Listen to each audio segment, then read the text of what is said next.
super secret location deep within the mountains of Colorado, it's time to strap up, strap in, or strap on with your host, Shenanigans in One Shot. It's From the Ashes Radio!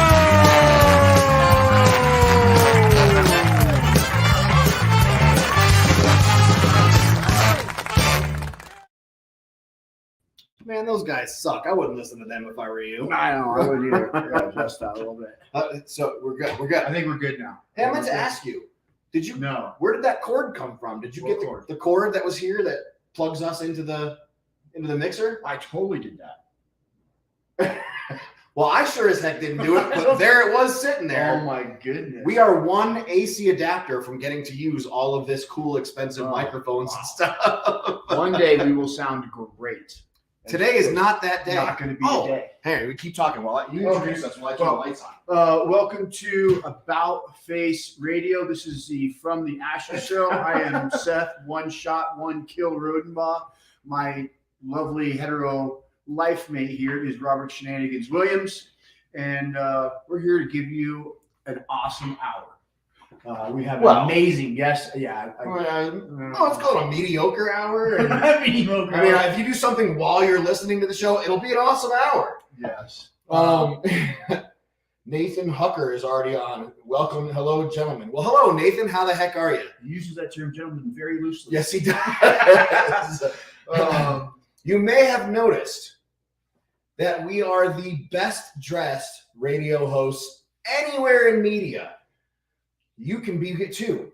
If you go to Thigh Huggers and you enter the code About Face, I think your wife's right. There was a little bit of sack hanging out there when you first stood up. Enter the code About Face. You will get a hefty discount on your order, and we get a little bit of that for our 501c3, helping out other veterans. So yeah, you can be just as well dressed as we are. So you're not going to model yours? I could.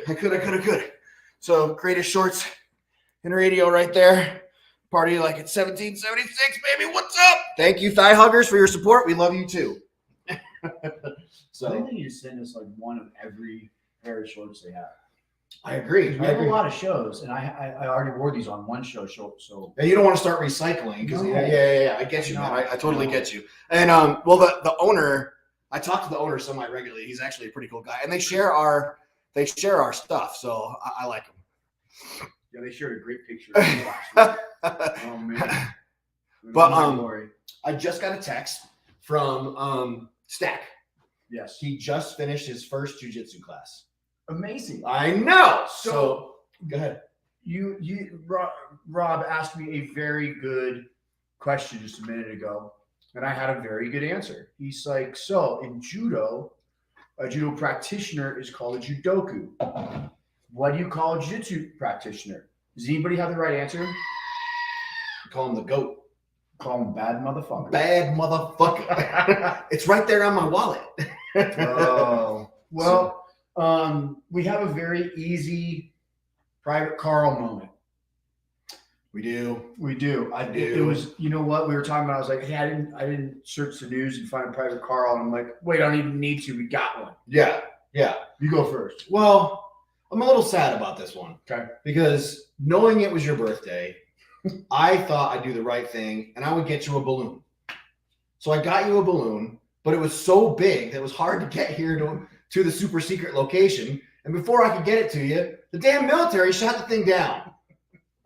So I'm a little pissed off about that. You know, you try to do the right thing for a friend of yours, and yeah, freaking Air Force. Nobody likes those guys anyway. Oh man. So whatever. We're mostly. We may. Well, did you have more to add to the birthday? Well, one, it is not my birthday, and we really did have a Chinese. But that's not what I'm telling people. Over our country. I don't know. What are you guys' thoughts? Tyler Basaw is watching. Crystal Rodenbaugh is watching. Thoughts and feelings on. Sorry, I'm getting to the show so I can. You guys chat with the listeners. Yes, so I can see what's going on here. Do you have thoughts on that, or do you like it's just a balloon? Dude, there's no such thing as just a giant balloon from China. It was only 200 feet across. I don't see what the big deal is. Have you ever seen, besides the Goodyear blimp, have you ever seen How big did you say? 200 feet across. 200-foot across balloon. That's a pretty hefty balloon. That's a huge balloon. I mean, also, you know better than to order me something from China for my birthday. I don't want that stuff. If it doesn't have the Made in America tag, you're not interested in it? No. I mean, I take that back. There's some stuff made places that I would purchase. Yeah. Yeah. So I'm waiting for the example that you don't want to give live on air because you already know that Crystal's listening, which is just awesome. Oh. That's good stuff. Hey, oh, sweet. My buddy from Colorado Moto Service is listening to the show. Adis, glad you're here, man. Thanks for listening to the show. It's always good to have you as a part of it. I don't know if you've ever been to his shop. Have you been to his shop? Which one is it? It's Colorado Moto Service. It's off of Florida in Denver. One of the best shops out there. Super cool place. It's a real cool motorcycle shop. They're the only Ural dealer in all of Colorado. I don't even know what that is. A Ural is a 3-wheeled Russian motorcycle, but all 3 wheels have power. It's got a sidecar on it. The sidecar wheel has power. It's got a drive shaft to it. Dude, they're super badass. They go anywhere. If you get a second, check out Colorado Moto Service. Look them up. Check out the Urals. They're super cool. I'll check it out. Do they have Harleys? As a matter of fact, he does not work on Harleys, which is one of my favorite reasons for going there. Which is probably why I've never been there. But my 84 Goldwing is currently sitting in his garage floor, waiting for someone to take a hammer to it. Oh, hey, so before we get to our guest, I want to bring on one of the best DJs that we have on About Face. So we have my buddy Rich with the Misfit Nation, and I want to bring him on and let him tell us about what the Misfit Nation does. Cool? Does it like a plan? All right, folks, hang on one second. Let me see if I'm going to mash some buttons. I don't know what's going to happen right now. Let's find out together. Rich, what's up, man?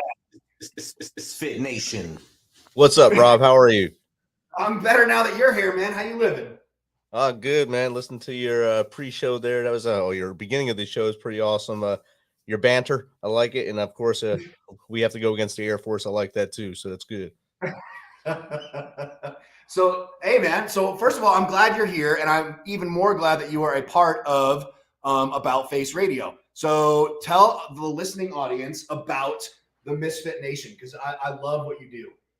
Outstanding. So, the Misfit Nation is in its 3rd year now. We started, of course, during the pandemic because I had 8 hours left in the week. I had nothing assigned to with my doctorate, writing a book, and a full-time job. So I said, I have 8 hours. Let me figure something out I can do.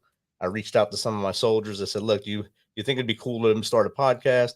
They said, yeah, man, that's something you should do. And so I started this podcast called The Misfit Nation, named after my platoon from 2010-11 in Kandahar, Afghanistan, because we're really a band of misfit toys that were put together. No one wanted us. So we were all band together, and we're stuck together for life now as the Misfits. First year I did about, I think, 83 episodes. Last year, 150-ish. I'm up to 242 episodes now.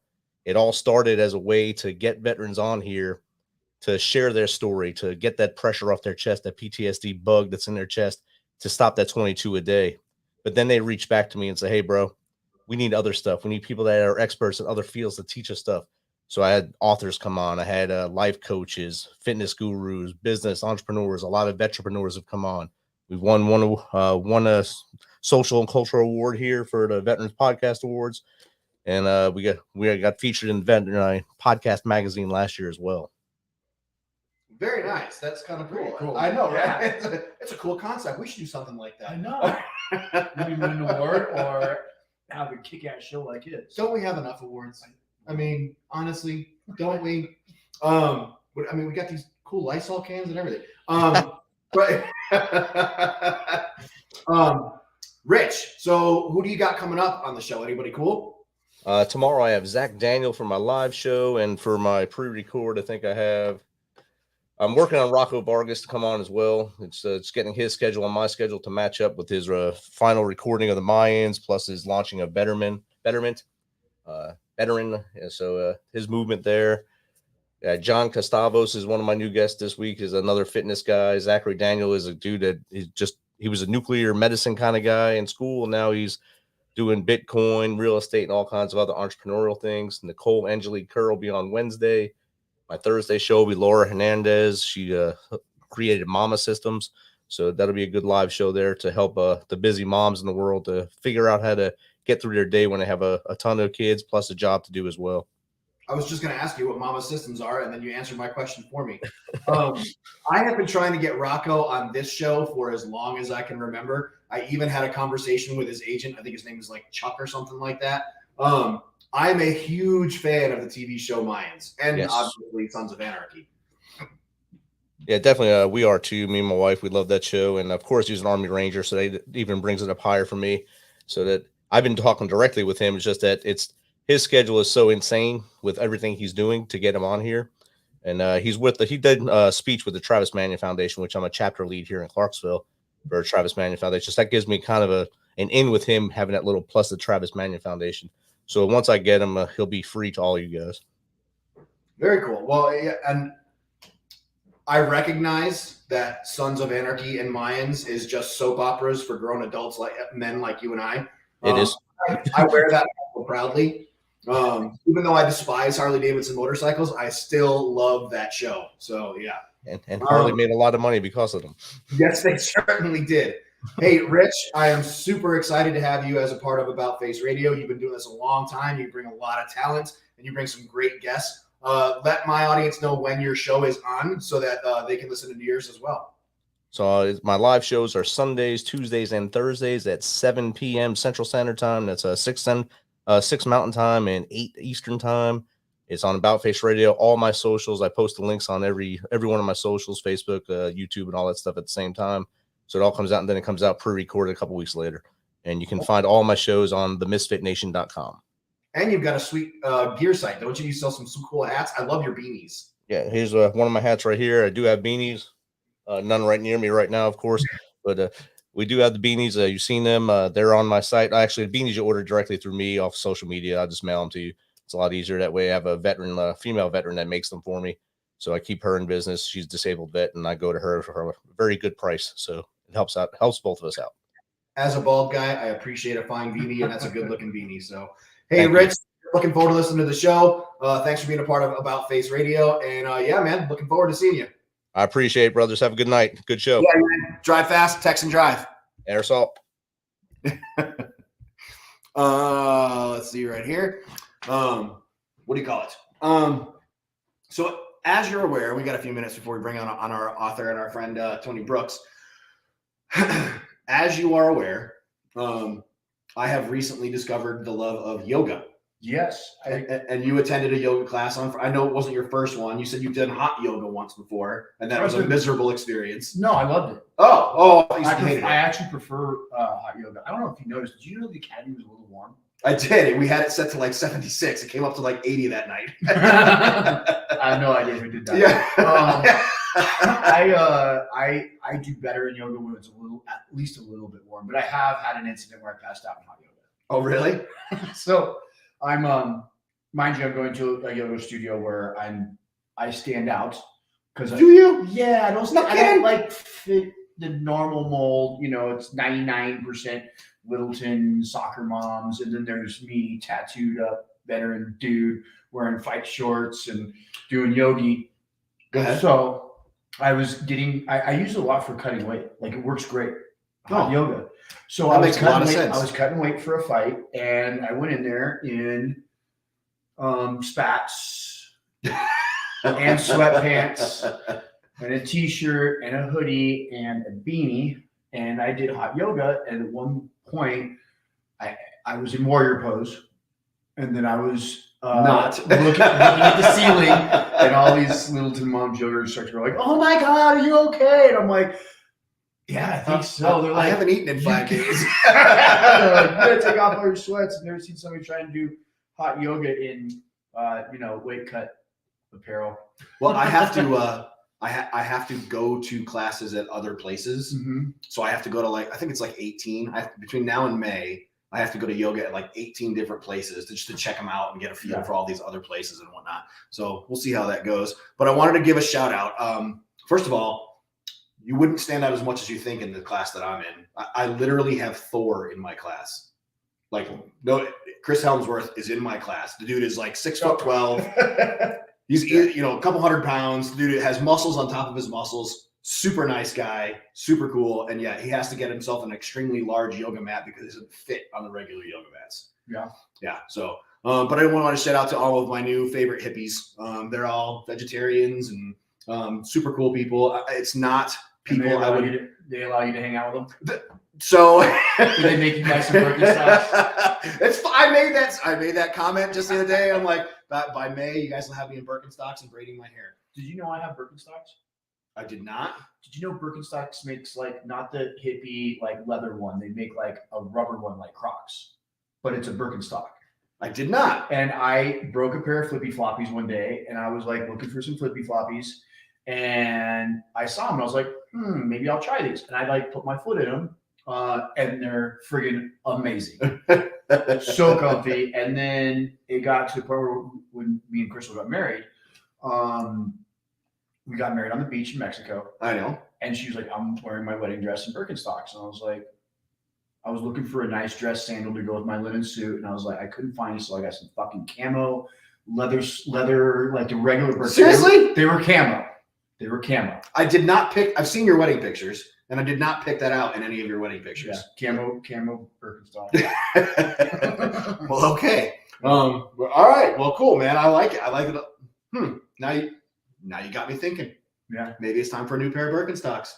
Dude, they will just love you in your yoga course. They'll be like, oh my God.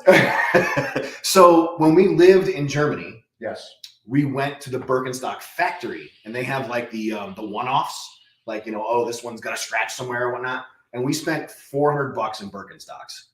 Yeah. But they were all like, but that gave us like 12 pair because they were all right. But wait, scratchy. So you do have Birkenstocks. I do not. My kids, my wife has a lovely pair of Birkenstocks she likes a lot.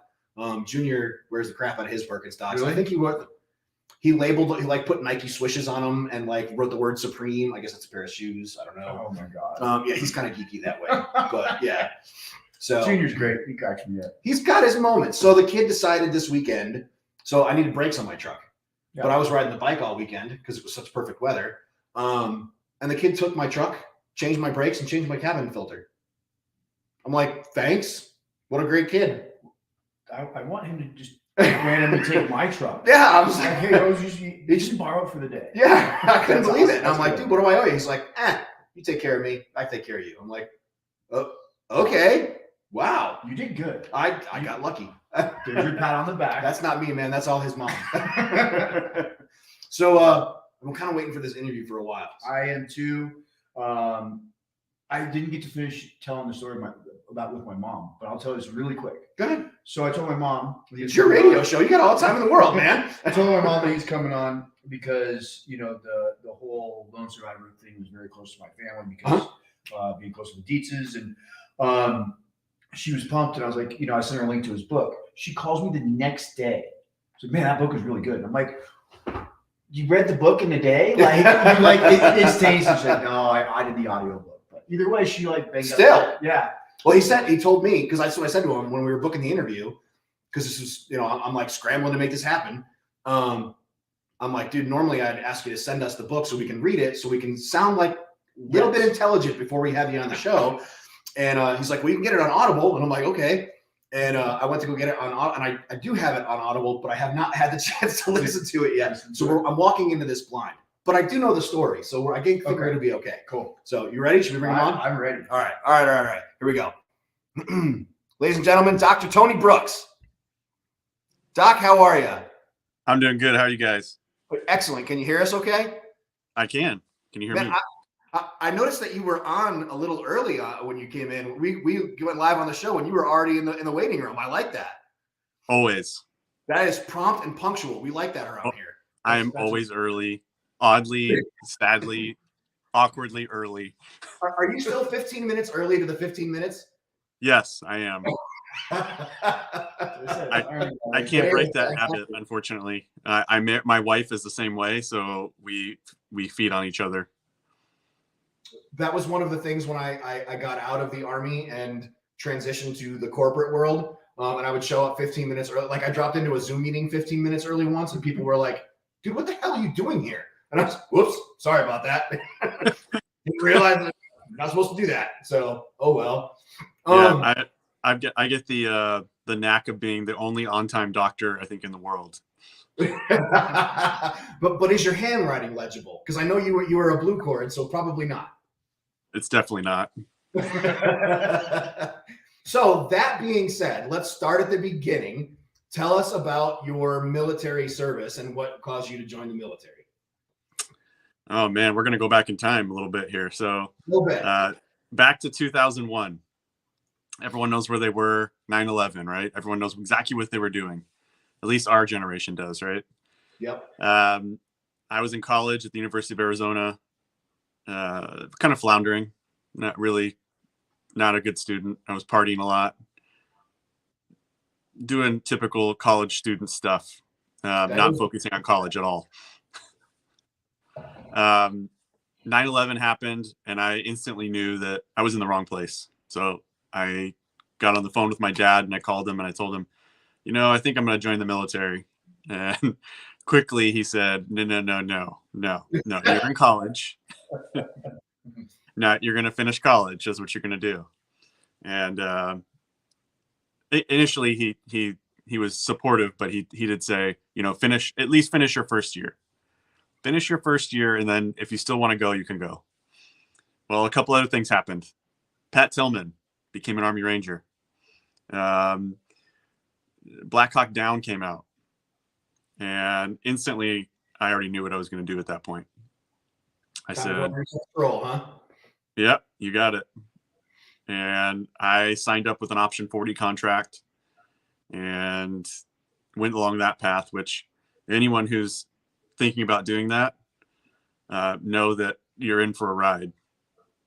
So the option 40 is the infantry, airborne, RIP, or right now it's RASP. So the fun route. Well, so some of our listeners are civilians. We are aimed at veterans, but some of them don't have a clue what you're talking about. So if you want to clarify a little bit, feel free to. Yeah. So essentially, I signed with a contract that said, hey, after you finish infantry training, you're going to go to airborne school and you get a shot at that. And if you finish that, you get a shot to become an airborne ranger. And if you pass that initial training, then you become an airborne ranger and you deploy with them. So that's the kind of the path I decided. And the attrition rate is extremely low. Everyone gets hurt. I mean, even the toughest dudes I knew, some of them, got hurt along the way and they got cut. So, it's partially luck, partially grit and determination.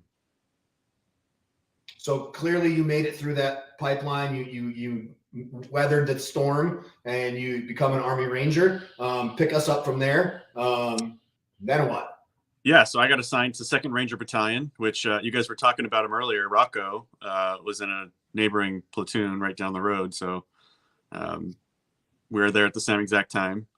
I get to 2nd Ranger Battalion, and we do a training cycle, which is a 6-month basically cycle in between deployments. At the time, they were deploying every 6 months, like clockwork. And I got there just as they were coming back from a deployment. So I got a full 6 months of training before my first deployment to Afghanistan. Good. Yeah. Get to Afghanistan, and we did jack shit. Like, we literally did nothing. We sat around, we played video games, we trained some more, we lifted weights, and we ate a lot of food. Soldier's worst nightmare right there. It was horrible. It was about 2 weeks before we were getting ready to come home. And honestly, I think it might have been the first deployment where Rangers did nothing in the entire war at that time. So pretty disappointed. And then we get the call for like the worst possible scenario ever. Which was? We get a call that a Chinook helicopter had just been shot down with 16 men on board. And we had to go rescue or recover them and any equipment that they had. And that's all we knew. And that turned into Mark Wahlberg's hit, The Lone Survivor. So that's my very first, experience in the war zone. So that's why I ended up writing my book. Well, and I don't want to give away your book, but that was like an extremely rough day. From what I've read, there was a lot of work and it was a tough day. I mean, you feel free to clear up any things I have that are wrong, but it was a bad day, wasn't it? It was pretty awful. I mean, I would say worst day of my life. I can say that still to this day. But you know, we were deployed to go recover that helicopter. So they obviously put us on the mountain as far away as possible to not lose another helicopter. And we walked in, and it took us about 12 hours to walk into the crash site. And then when we got there, we saw everything that you would imagine a helicopter crash site to look like. Complete destruction. So it was pretty ugly. But yeah, the jaunt, the little jaunt we took to get there was about 5,000 to 8,000 feet of elevation change in about 2 miles of rocky terrain. So it wasn't really much of a walk. It was more of like a crawl for 2 miles. So if we had taken contact or been attacked at that time, like, I don't know how we would have been able to fight, to be honest.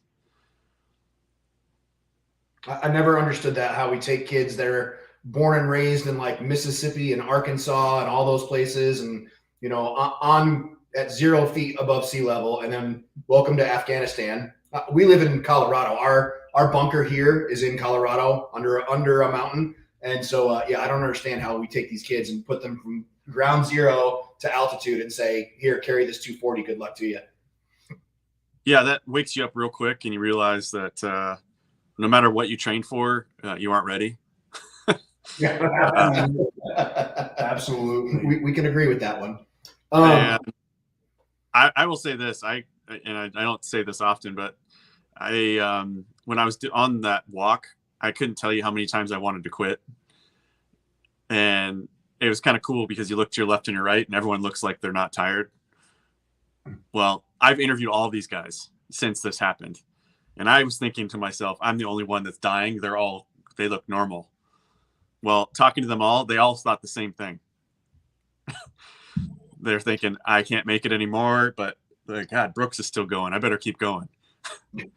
Isn't that amazing, the way your teammates push you without even trying to? Absolutely. One of the coolest things from that story. Beforehand, not on that mountain. But yeah, sorry to interrupt you. No. So now you get out of the Army, clearly, and you're like, hey, I should write a book. Every single veteran listening to this show right now is thinking about writing their story, their combat story, or their military story. Tell us about that. Yeah, I wrestled with it for a long time. I thought, it's not my story to tell. Who am I to write it? Like, there was much cooler dudes out there. I mean, there were legends out there of the 75th Ranger Regiment. They haven't told the story, so why would I do it, right? But ultimately, it came down to the pandemic hit, and I heard someone you were interviewing earlier, to kind of give the similar story. I had extra time on my hands in between running a clinic and raising 2 kids and running 2 businesses. I had spare time. So I said, you know what? I'm never going to be able to tell this story to my children. And I think it's a shame. I think they should know it. So I started to write it for them. And ultimately it turned into something, I think, bigger.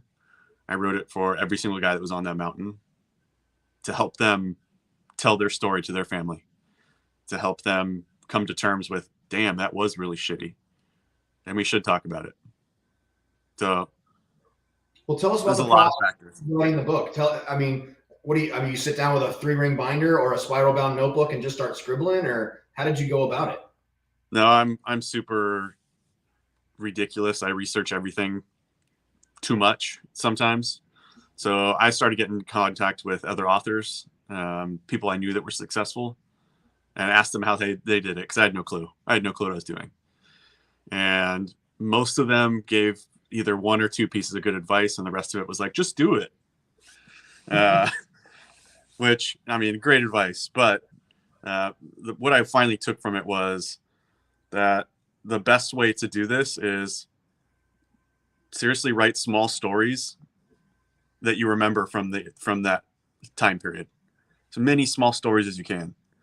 Like, hey, so and so was walking and he went to go kneel down and he ripped a large loud fart. Like, tell that story. So I just did that for all these different stories, and next thing I knew, I had a book, and I just needed to put it all together. So I think if anyone's thinking about it, just write the small stories. Start something small. It'll all come together in the end. I think that's the best writing advice I've ever heard. We've had thousands of authors on this show. I know, Yeah. I've never heard that one. That one Yeah. actually, I'm like, oh, that makes it sound more plausible. It's blue cord to blue cord. You guys speak the same yeah. language. That's probably it. Well, honestly, I'd say it's because I didn't know what I was doing. So I had to kind of break it down into the Legos. And that's what I did, is I wrote all these little stories, and I actually talked to another author and I said, how do I put them together? Like, these are all stories, but I want to make it readable. And he helped me kind of blend them all together. But you got to get all the little ones out first. So when did you get out of the military? I got off active duty in 2008. Okay. And then I did a little short stint in the California National Guard. How many deployments did you get from that? That sounds awesome. We did two stateside deployments for fires. The California National Guard blows me away. Those boys stay deployed. I don't get how that works. Yeah, I don't know. They do deploy a lot, but I had a special contract because I had just come back from Iraq when I signed my deal, and they said, hey, we really want you to, so I just got demoted to corporal. So I was E5 and I got demoted to corporal for getting in a fight. And so I was getting out of the military, and the National Guard said, hey, if you join us, you can be a team leader and we won't deploy you. Non-deployable. And of course, me being me, I said, get that shit in writing.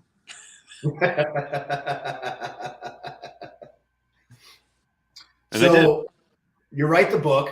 Well, now you've got it all in this, spiral bound notebook or where, Microsoft Word, whatever it is.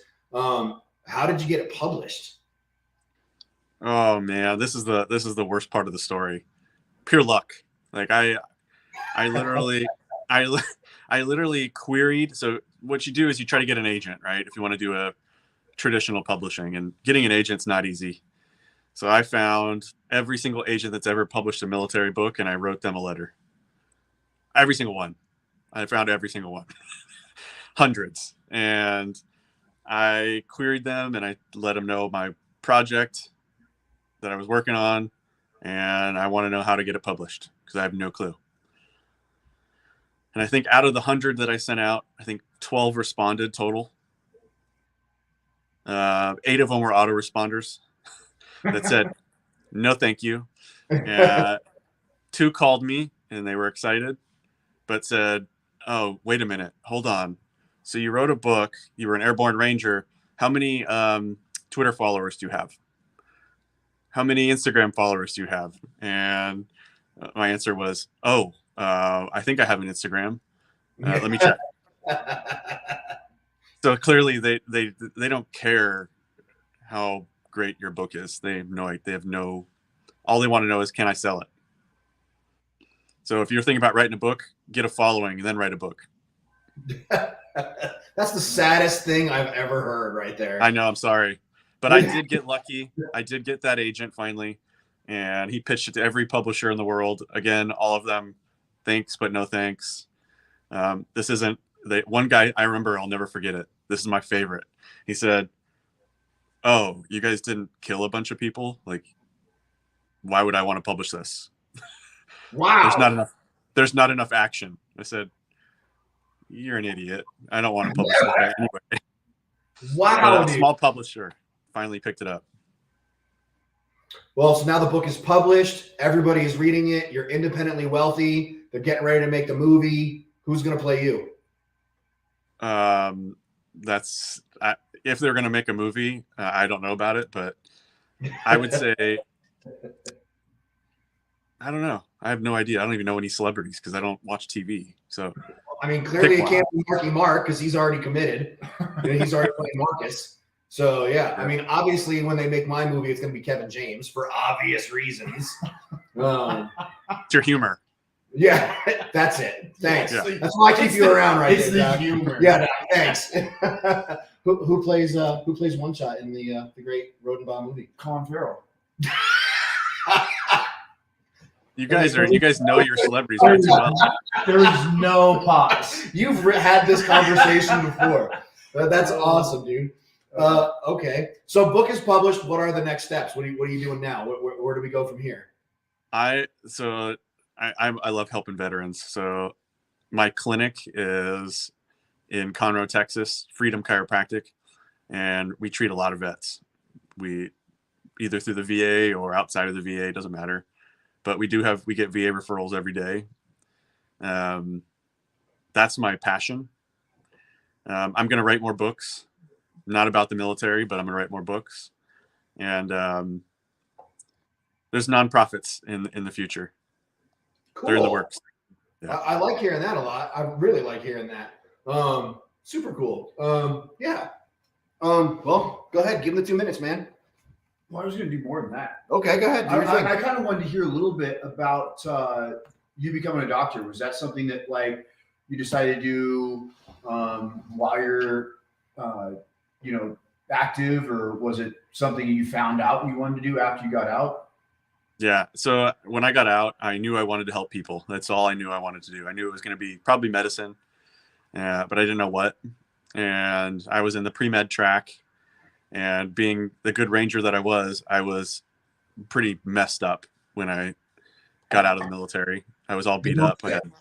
I needed back surgery. I needed all these different things. And I put it off, like as every good ranger would, not told anybody until I suffered. And my wife, actually it was my girlfriend, who's now my wife, said, "Why don't you go to a chiropractor? What the hell are you doing? Why are you complaining?" And I went, and the guy changed my life. So I changed my path right then and there and said, well, chiropractors help people and people don't die in their office. I'm going to go do that. So there I am. I like that a lot. Very so it's a great profession. I mean, I get to help people. People actually generally like to come see me. It's not like, oh God, I got to go to the doctor. And no, like I said, no one dies. That's great. I like that he keeps making that point. I like to say I'm basically a chiropractor, by the way. He is. Well, I say basically because my mom's a chiropractor. So I'm like, I'm basically a chiropractor to my mom's. So she probably taught you how to adjust and everything else, I'm sure. Oh, totally. Not at all. But, no, I'm a huge supporter of chiropractic. I think that's awesome you did that. And yeah, nobody dies. The other part is your dates for being in are the same as mine. I'm pretty sure we were in Afghanistan at the same time. It's a small world, isn't it? It's a very small world. Where were you at? In 2005, I operated out of Asadabad for a while. So, okay, so we definitely crossed paths, probably. Crossing paths. I'm guessing you guys gave each other the stink eye, crossing each other through the chow hall or some shit like that. You look a little different. I think it's just a beard, though. Yeah. Anyway, but it does bring us to our 2 minutes. So the last 2 minutes of you being this amazing guest on our show, we give you your 2 minutes to shine. If you glossed over anything, if there was some question you wished we would have asked you, you can answer it now. That's pretty much it. It's your 2 minutes. You don't have to use all of it. You can use a little bit more if you want. All right. I just want to say that I know there's a lot of veterans watching this, or there will be. And I would say that if you guys are thinking about writing your story, do it. It's one of the most therapeutic, greatest things I've ever done, because guess who came calling after I wrote my book? Every single one of my buddies that was in the book. We're doing reunions now. We just had a buddy, actually, he just put out a documentary, and I want all of you to go watch it. It's on Amazon, and it's called Ranger. So go to Amazon and watch Ranger. That is Dave Waterhouse, buddy of mine, and he did a great job. And he basically told partially my story, so I'm a little biased. But I think it's a good story of what it was like to be in the military at that time, where everyone is deploying. You're at war in multiple places. It's just a different time. So that's what my call to action is that all of you go watch Ranger on Amazon. I have no ties to it, but it's really cool. And of course, if you love it, buy my book. You should buy the book anyway, folks. It's on Audible. Where can people get your book? I'm glad you said that way. Yeah, so my book's available any major book retailer.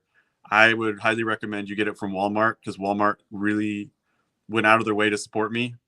And I can't say that about a lot of people and a lot of companies. So please go buy it from Walmart if you got a chance. And then it's available everywhere.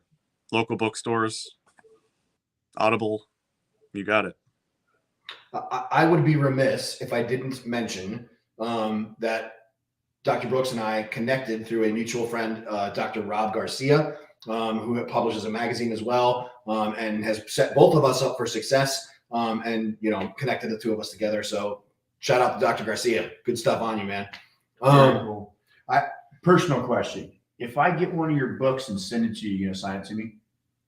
Absolutely. Yeah. There's actually a way to do that on my website, drtonybrooks.com. You go on there and say, hey, I already have my book, but I want it signed. And basically it's just a real easy process. That way postage is paid, essentially. We're going to do better than that. We're going to do a whole lot better than that. I'll tell you what we'll do. Doc, are you on the gram? You are on the gram. Yes, I'm on now because my publicist. I'll tell you what. So I'm going to go buy 3 copies of the book. I'm going to send them to the doc. He's going to send them back to us.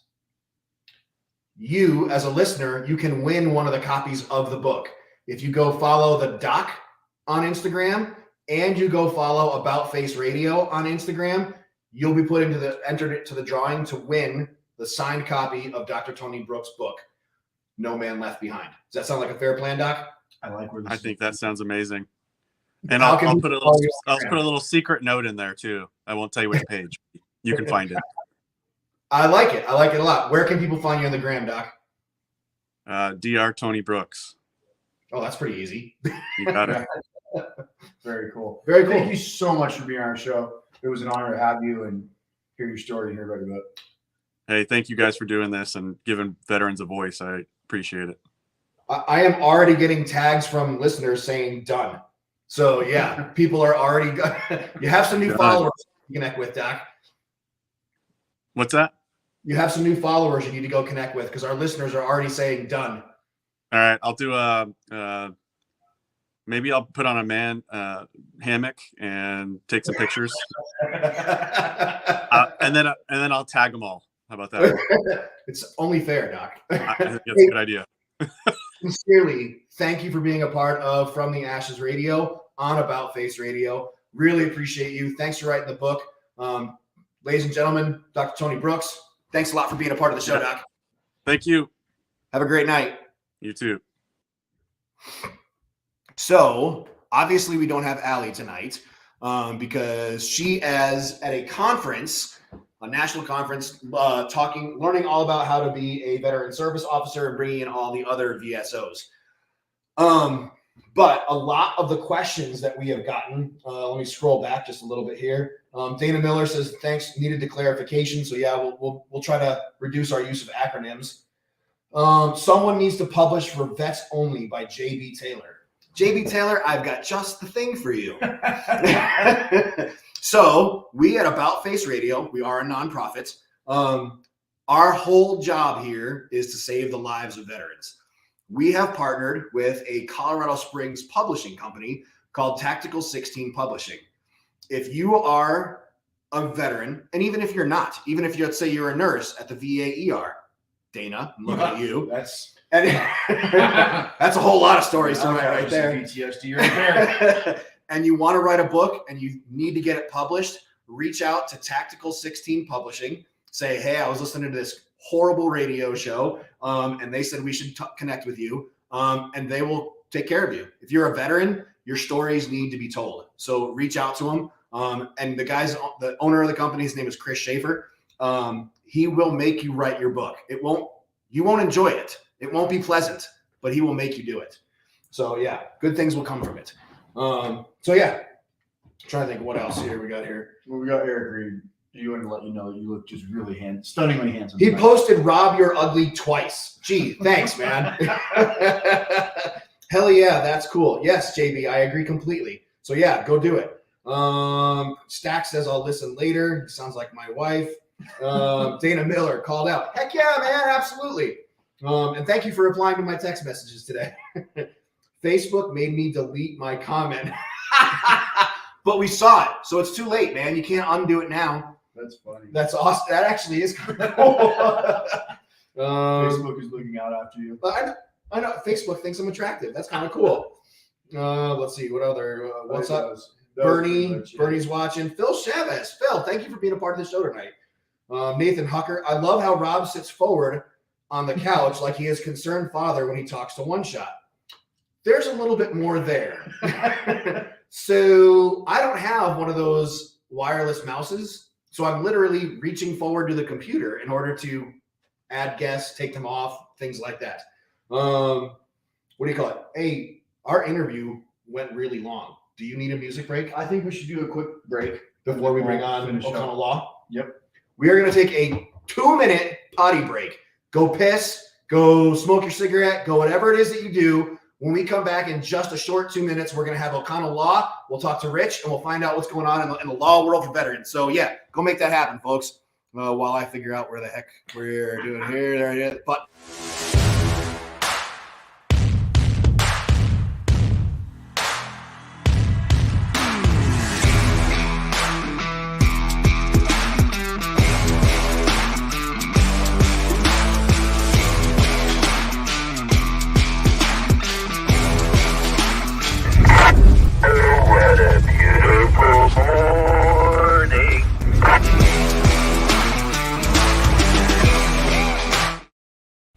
favorite commercial. You're finally back at her place for a little brown chicken brown cow when you get hit with love potion number 2. Are you okay? You skip to the loo before that keister kangaroo jumps out of its pouch. Now, what do you do? Hurry up, come on. Come on, I'm on a date. This isn't happening right now. You let that badonka-donk honka-honk and strike a match in the hopes you won't strike out. But alas, your chance of date number 2 just went up in flames. Are you okay? Do you have insurance? Just It wondering. smells like burnt hair and blue cheese. I got it. Are you positive? Don't worry about it. Are you sure you're okay? You there? You drop trow and give it your all like it's a one-shite stand. I'm gonna be single forever.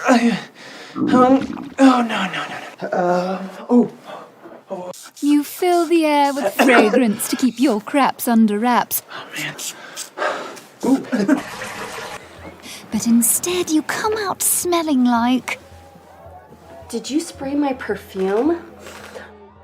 And poop? Not even on my worst day would this be okay. Not even in my most desperate times. I shaved my entire body for this night. Hard no, hard pass. I need you to go. No, not happening, bro. You gotta go. I'm out. Done.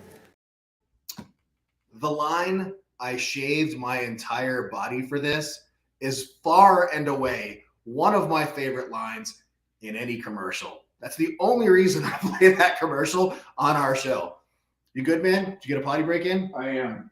What's up? You're just all right, ladies and gentlemen, let's talk to our good friend Rich from Oconell Law. Rich, how the heck are you, man? I'm good. How are you? Better now that you're here. I'm looking forward to seeing you in April sometime. That's what the emails are saying, man. More Yeah, importantly, congrats to your little girl on those first steps. Oh yeah, thank you. We were very excited to see that video. So yeah. You Yeah, didn't miss that on our show, did you? If you let her hold your finger, she'll walk all around the house now. So it's pretty exciting around here. It's also about to get really dangerous. I don't miss having little kids. I'm so glad my kids are older. Anyways, hey, so the word is GRIP. And that is the new program that I've heard about that is basically the GRAP replacement. So apparently if you Oh my God. Why? Why do they do this to us? you got to be careful because they'll grip you back hard. He's been planning that line since lunch. Halfway through his turkey sandwich, he's like, I'm going to say that on the radio tonight. I had to go to West Point to learn that joke. So. Man, that could have been my West Point punch. You beat us to it. Oh. So, I'm trying really hard to remember exactly what GRIP stands for right now, but the basis of it is you what? We can make up some. Yeah. Hey, comment. No, I can't see the comment. He says, glad you got dressed up for this one, Rich. Where's the Halloween shirt? Or the Hawaiian shirt? I feel like I'm getting more and more casual every time on here. I'm getting too comfortable. By the next show, you'll be in your fucking tidy whities and feet up on the desk. You'll be wearing thigh highs. You said it. Your clients coming in, what would they think if they came in? You're in a nice pair of thigh huggers. They'd probably be very attracted and want to come back again. Good answer. Good answer. Please tell me that's Doug texting you right now. Here, let's see. I'll give you a. Oh God, it's my father-in-law. Well, does he listen to the show? No, but no excuse, and he will soon. He's actually a former Marine. He could probably learn some stuff. Send him our way, man. He probably needs to listen to Ali Says No. I think he's kind of messed up from being in the Marines too long. I agree. Crayons can cause cancer. So. Especially the red ones. I like how he's just straight deadpan when he says it. Can you imagine this guy was your commander? Did you ever have command? Yeah, I was a commander. I was gonna say it's my last job, but after command, you enter that twilight zone where you're just this body that can be used for any horrible thing out there. So in Hawaii, that translates to, hey, go manage transportation to and from the Big Island and fix all the problems over there, and then you end up following around the brigade commander and doing whatever he wants for a month. That transition from Oahu to Big Island, to Pakula training area, that's not a fun thing to do.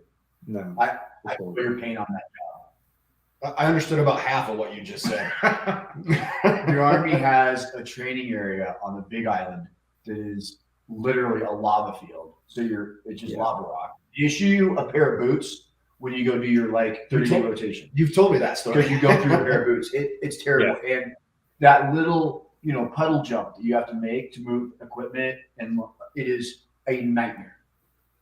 A lot of it's done by flat bottom boats. You ever been on a flat bottom boat? I have not. In the Pacific Ocean? It's not a good experience. I see a little tear on Rich's cheek right now. I didn't get to ride on the flat bottom boat, but I had to help coordinate all those things. So I will give the Marines one compliment. When the Army people were rubbing their eyeballs at 6 a.m. saying, it's too early, about 2 hours before that, I woke up to screaming, and I walk outside. The Marines are running under night vision in formation, which I've never seen anybody in the Army do. And it then turned into mock combat where they had all the privates pretending to kill each other with gunny sergeants standing over their whole soldiers, screaming at them right in their ear, shoot, shoot, shoot. You just killed your battle buddy because you hesitated. And it was pretty, I think I got PTSD from it. So I can't imagine actually. I wonder what Private Carl did to And this is our lawyer guy. I love having a radio show for reasons like this. Can you see the comment from our listener now? Oh, I want to go. Oh, yeah. Oh, I didn't realize you can see it. Is this it at the bottom? I want to go to a B&E and have Rich defend me in court. Just, I don't think the judge would. Ladies and gentlemen, we do not condone you doing B&Es. Although it sounds like it'd be bacon and eggs, and those are delicious, so we're huge fans. Yeah. Well, anyways, All I right. guess I should be talking about legal stuff. So, I've No, just come on here and just do a stand-up bit. Yeah, exactly. I've talked to one guy. I told him about, hey, this is the GRAP, the new GRAP, so be careful. He's like, oh, I've already recruited several people. So, it's one of those things where the pain for GRAP didn't come till about 5-10 years later. So you can, if you're gonna do it, do the right thing. Don't go make a racket out of it that's illegal. But you never know. Maybe 10 years from now, you'll find out you're in the FBI database. And the only good news is we know all about that stuff. You can call Oconell West, and we'll help you out. Well, how would you go about calling Oconell West? Well, you would call a number, and that number is 512-547-7265. And I've come a long way since the first episode where I was like clicking around trying to remember the number. But it's 512-547-7265. I'll say it one more time for people who are slow at writing like me. 512-547-7265. The number actually rings on my cell phone also, and I cannot figure out how to turn it off. So I might wake up at 2 a.m. and talk to you if you really need me. I'm telling you, I'm putting that number in my phone. Yeah. Just now that we know he has it, I know I'm gonna text the shit out of that number now. It also pops up on my computer, and I can't figure that out either. So it actually rings 3 times on the office phone and my cell phone and the computer. Yeah. All right. Well, but be careful out there on the GRAP. And hey, I want to bring this up again. I don't know if I was breaking up too much last time. I want to reiterate these deadlines I was going over last time, just for people who aren't aware. A lot of people get out and they want to appeal things, like ABCMR, right? So ABCMR, the time limit is 3 years. 3 years. If you get discharged and you think your discharge is wrongful, the date of the discharge starts the 3-year clock. So don't hesitate, at least call us. You can always call us, right? And get the consultation and figure out what your options are. And you can wait, 2 years and 364 days. Obviously sooner is better. If you wait longer than 3 years, the ABCMR can still hear your case if it's in the interest of justice. And from what I've seen, they're pretty liberal about that. So there's still a good chance. The other benefit to doing it earlier is there is a 6-year statute of limitations for bringing most claims in the Court of Federal Claims. And that would be things like constitutional claims involved in you getting out, holding your chain of command to the letters of the line by line to the regulation. But you can do a little gamesmanship with that. So if you don't get there in 6 years from the date of discharge, the clock can start over again for an appeal from the ABCMR. So you can appeal your wrongful discharge to the ABCMR within 3 years of discharge, or skip the ABCMR, go straight to court, or wait, potentially infinitely later, get into the ABCMR on the interest of justice, and then from there, within 6 years, go to the Court of Federal Claims. Although I think it's harder to prove your case after an ABCMR ruling, because now you're playing with one. There's this legal doctrine that if any action has been taken by the government, it's administratively correct already, and then on top of that, you have an ABCMR ruling.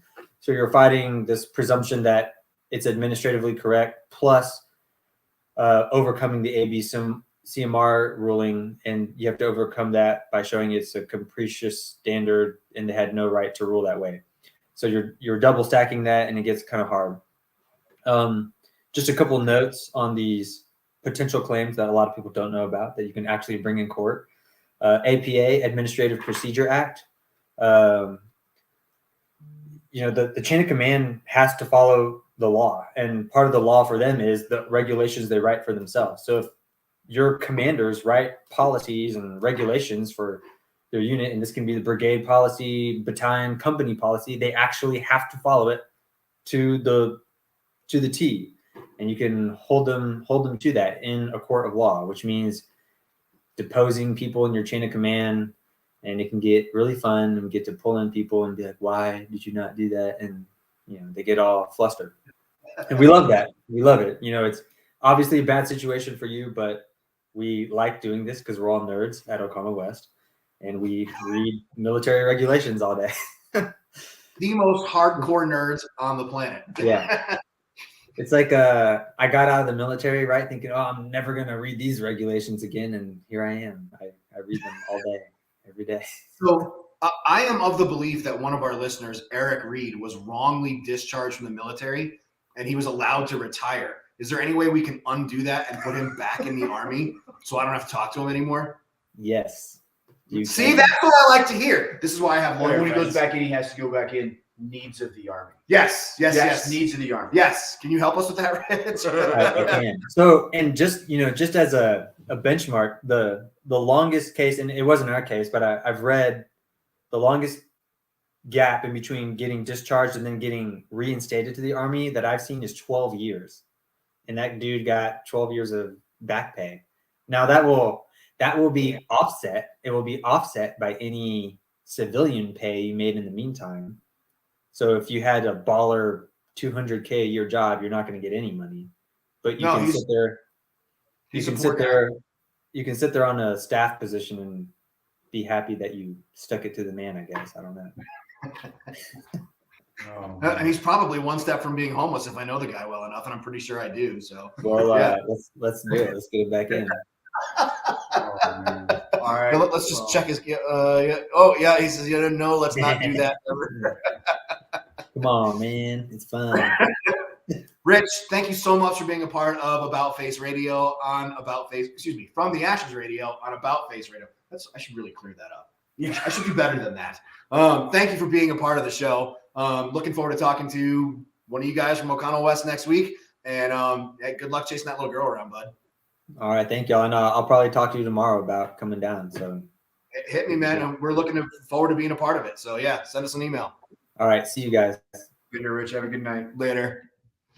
All right, folks. Well, that is. Hold on 1 second. Yeah, almost. Yeah, I like what you did there. Hold on. Hey, if what do you call it? If you are a veteran and you've probably heard of Team Rubicon, are you familiar with Team Rubicon? Mm-hmm. So Team Rubicon deploys. It's made up of veterans and civilians. You don't have to be a veteran, but mostly veterans. And they deploy to natural disasters. So like right now, they're gearing up to head over to Turkey for that earthquake.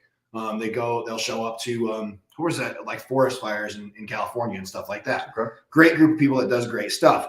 If you're part of Team Rubicon, the wife of a Marine veteran turned medical volunteer was killed in Ukraine, paid tribute to her selfless husband on Saturday. I can't imagine our lives without him. I loved him so much and he loved me so well. Alex Potter said of her husband, Pete Reed, in a statement. Everything he did was always for the benefit of others, adding his big personality overlaid the fact he was also incredibly sensitive, loving, and brave in all aspects of the word. Reed, 33, was killed Thursday while rendering aid in the city of Bakhmut in Ukraine, eastern Donetsk region, while working with Global Response Medicine, the group he helped found to provide emergency medical care for people displaced by war or disaster, in a statement on Friday. So, ladies and gentlemen, as you put the kids to bed and you drop to your knees, please keep Pete Reed, retired Marine, and his family in your thoughts and prayers. These are the names that we will not ever forget. So keep them in your hearts. In the meantime, thanks for being a part of the show. It's Absolutely. good to see you. You know what's funny? What? Is I was starting to say that, and then I had a never forgotten pulled up. Oh, I'm we sorry. Are so synced up. Let's read No. We can do it another week. Okay. All right. I don't know if you noticed, but there's lots of them. Yeah, that's why we do this. That's why we do it. All right, folks. You want to close us out? All yours. I introduced us. You close us out. All out. right. Ladies and gentlemen, thank you for listening to About Face Radio. We will see you on Monday night. And yeah, thanks for listening in. You can catch us when I'm done editing all this. You can catch us on all the cool podcast platforms. So later on, have a great night. Drive fast, don't die. Literally.